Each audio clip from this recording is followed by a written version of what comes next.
శ్రీమాత్రే నమః. శ్రీ గురుభ్యో నమః.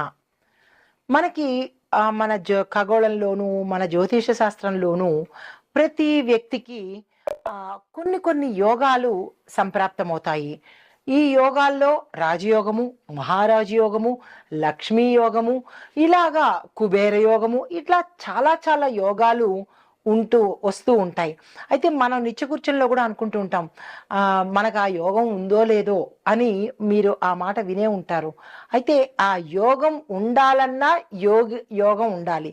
అంటే ఏ యోగం మనకి ఉండాలన్నా ఆ యోగం ఉంటేనే మనకి ఆ యోగం కలిగే అవకాశం కనబడుతుంది.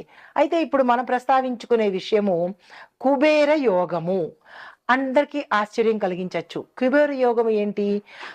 మహాలక్ష్మి యోగము విన్నాము, లక్ష్మీనారాయణ రాజయోగం విన్నాము, మహారాజయోగం విన్నాము, గజ గజయోగం విన్నాము, ఇట్లాగా రకరకాల యోగాలు విన్నాము. ఈ కుబేర యోగము అంటే ఏంటంటే, కుబేర యోగం అనేది మన జాతకంలో, అంటే ప్రతి వ్యక్తి యొక్క జాతకంలో శుభయోగము. ఈ యోగం కావాలని ప్రతి ఒక్కళ్ళు అనుకుంటారు. లక్ష్మీ యోగము, కుబేర యోగము ఎవరికి వద్దు చెప్పండి? అయితే ఈ యోగం ఉండాలన్నా కానీ రాసిపెట్టి ఉండాలి. గత జన్మలో వాళ్ళు మంచి కర్మలను చేసుకున్నట్టయితేనే తప్ప ఈ యోగము అందరికీ వచ్చేది కాదు. అయితే అది కర్మరీత్యా. అయితే మన వ్యక్తిగత జాతకంలో ఏ స్థానంలో ఈ యోగం మనకు కనబడుతుంది అనే అంశాన్ని నేను చాలా వివరంగా చెప్తాను.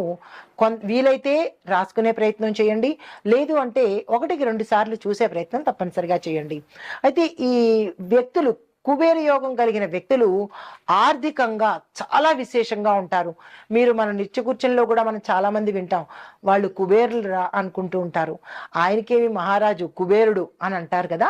అంటే అంతటి ధనంతో, సౌఖ్యంతో ఉంటూ ఉంటారనమాట. అయితే ఈ ఎలాగ మనం వాళ్ళని ఐడెంటిఫై చేయొచ్చు అంటే కనుక, వారికి ధనం ఉంటుంది, సంపద ఉంటుంది, భోగభాగ్యాలు, రాజయోగము అంటే లీడర్గా ఉండడము, పదవుల్లో ఉండడము, ఇలాంటివన్నీ పొందే అవకాశం కనబడుతుంది. అయితే ఎలాగ మనం గుర్తించుకోవాలి వాళ్ళని అంటే, మనకి నిత్య జీవితంలో తెలిసిపోతూ ఉంటారు. వాళ్ళకేం కుబేర్లు, వాళ్ళకేం మహారాజులు అంటూ ఉంటాం అనమాట. అయితే అవి ఎందులో కనబడతాయి మనకి అంటే కనుక, శ్రీమంతత అంటే పుట్టుకతోనే శ్రీమంతులుగా పుట్టడము, తర్వాత వ్యాపారాల్లో విజయం రావడము, ఆకస్మిక ధనప్రాప్తి రావడము, లక్కీ డ్రాల్లో కానీ, లాటరీల్లో కానీ, అందరికీ రానిది వాళ్ళకి మాత్రమే పదే పదే